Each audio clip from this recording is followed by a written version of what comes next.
Benjamin Impossible. Chapter 24. Away Team. Getting supplies turned out to be an adventure in itself. The presence of the Red Zeppelin caused quite a commotion amongst the townsfolk of Cape Canaveral. Everyone knew that the flying airship belonged to the Impossible family, and thanks to Dr. Glockenspiel's televised demands, everyone knew that Benjamin Impossible was supposed to be punished with a public spanking. As the ship lowered to the ground, a mob of people gathered underneath, yelling and throwing rocks up at them. The Red Zeppelin's passengers were amazed to see that the crowd had no hair. The recent meteor strike had terrified the people of Cape Canaveral into following Glockenspiel's demands, and they had all shaved their heads. Many of the people had gone the extra mile and drawn on fake mustaches to look more like Dr. Glockenspiel. "Those people are crazy!" one scientist exclaimed as he peered fearfully over the ship's rail at the mob below. "Not crazy, just scared," Papa Impossible replied. "A meteor nearly destroyed their town. That said, let's get out of here. Those nut jobs will try to swarm the Red Zeppelin if we land." Benjamin peered over the edge to look at the crowd. He tried to stay out of sight in case anyone in the crowd was carrying firearms and recognized him. Admiral Sandbar, on the other hand, thought the situation amusing.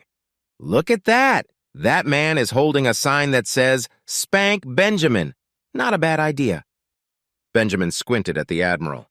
"Zip it, Sandbar, or I'll push you off this ship." "Benjamin, be civil to our guest," his mother admonished. Papa Impossible increased altitude, and they headed west toward the interstate. Benjamin tapped his fingers against his lips thoughtfully, then addressed the scientists on the boat. "Okay, we need supplies to pull this plan off. I was hoping to land at the mall, but I think we'll be mobbed with looters if we stop at one place too long." Captain Lemontime raised his hand. "I suggest we form landing parties. Drop us off at an unpopulated spot and we'll procure the supplies on foot. Then we'll come back to the predetermined pickup spot and we can be on board before the looters can attack." Benjamin nodded. "Good idea, Captain. I want you to lead the biggest party and head to the hardware store by the interstate. Find improvised weapons on the boat before you leave and feel free to upgrade as you move closer to your target." A scientist raised his hand. "What if the store is closed because of the looters? Also, how do we pay for anything? With the internet down, we can't use our credit cards, and I doubt we have enough cash to afford a large purchase." Benjamin looked at the man. "You aren't going to pay for the supplies. You are going to loot and steal them and bring them back to this ship. We're trying to save the world, man."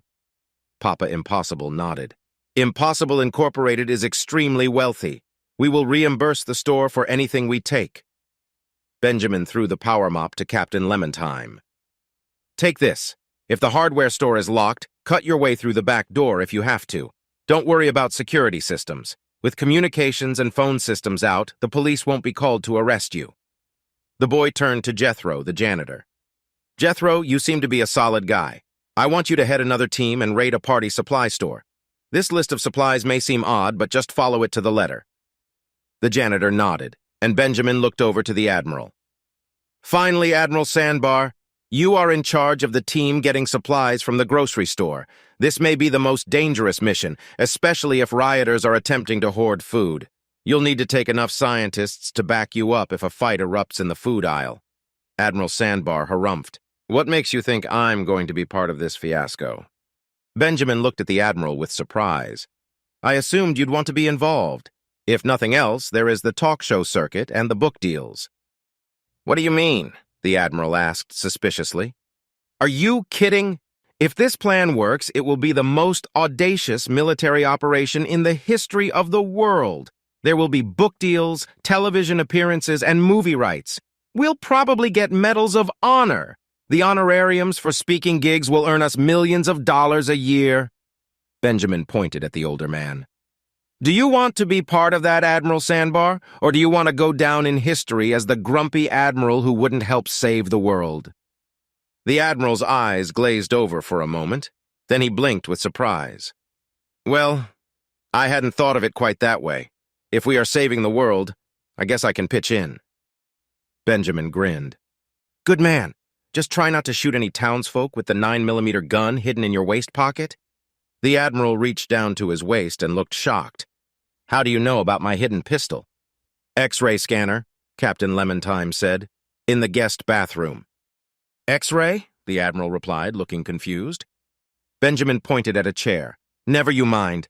Admiral, if you will, please sit over here so we can cut off all your hair." "What?" the Admiral yelled out. "Why would you cut my hair off?" Benjamin shook his head sadly.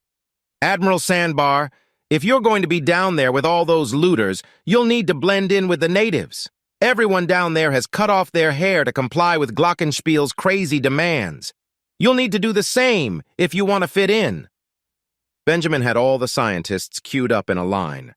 One by one, they sat down in a chair at the dinner table. Mother programmed the helping hands to cut their hair off, and in a few minutes the scientists and military men were bald. Benjamin looked critically. Something is missing. Oh, I know. Benjamin leaped up, and before Admiral Sandbar knew what had happened, the boy had drawn a mustache on his face with a black marker. "Hey, what's the big idea?" "Just putting on a finishing touch. You look just like Dr. Glockenspiel now." "Why aren't you cutting your hair off, boy?" the Admiral asked. "Oh, I'm not going down there with all those looters. If they recognize me, I could get spanked to death. I need to stay here and retrofit Noah for space propulsion and help Mom build an aeration machine to make the giant marshmallow. Besides, my haircut looks cool and you guys look ridiculous." Given the anarchy below, they decided to wait until nightfall to land the Red Zeppelin. The town was without electricity, and the streets were dark. The larger roads were still lit by car headlights as people tried to escape the area via the interstate. Papa Impossible landed the airship in an abandoned parking lot, conveniently located near a shopping plaza. Benjamin walked up and down the boat deck, inspecting the ground party before they exited the ship. He wanted to make sure everyone would blend in with the local rioters and gave last-minute instructions. They were an eccentric group.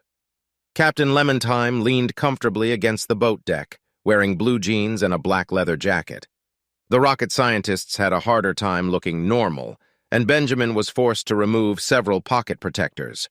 One older mathematician tried to sneak a slide rule in his back pocket, but Benjamin confiscated that as well. Benjamin sauntered over to a particularly awkward scientist and poked him in the chest. "What do you think you are wearing?" the boy asked the older man. The scientist blinked in confusion. "I'm wearing clothes, I think." Benjamin shook his head. "I know you are wearing clothes, dum-dum. Why are you wearing a red shirt?" The scientist, befuddled by this comment, looked down in surprise. "Well, my wife says I look good in red. It distracts from the red in my eyes?" "No, no, no," Benjamin said in exasperation. "You never wear a red shirt if you are part of a landing party. Haven't you seen Star Trek? The guy in the red shirt always gets killed during a planet-side mission." "Oh, I didn't know," the scientist said, looking at his co-workers for support. The rest of the rocket scientists avoided eye contact and shuffled away. Benjamin tapped his foot. "What's your name?" "Oh, I'm Jonathan Smith. I work in life support engineering." "John Smith!" Benjamin yelled out. "That is the most generic name ever. You are definitely getting killed out there, dude. Go change into something else and try not to be so expendable." Captain Lemontime spoke up. "Maybe we should cancel the landing parties. I could just put on my spacesuit and fly down there and get all the supplies myself. Nobody would be able to stop me wearing that powered armor." Benjamin shook his head. "No, that would draw too much attention. I'm charging the suits right now and making some last-minute alterations. Just try to blend in and use that power mop if you run into trouble." He looked at the scientists around him. "Okay, everyone, you have your shopping lists. You have 4 hours to get back to the ship. Your team leader has a radio in case you need help. If you are truly in a jam, you can use the lightsaber belts around your waists. Just inflate them all the way, and you will float up to 1,000 feet and hover there for a while. If we spot you in the air, we'll try to pick you up." "What happens if you don't spot us?" "Oh, you'll eventually come down. The townsfolk will probably assume you are space aliens and beat you to death." With those words of encouragement, the scientists marched off into the night. You've reached the end of Chapter 24. Please like this video and leave a comment. Then continue to Chapter 25, Unidentified Flying Marshmallow.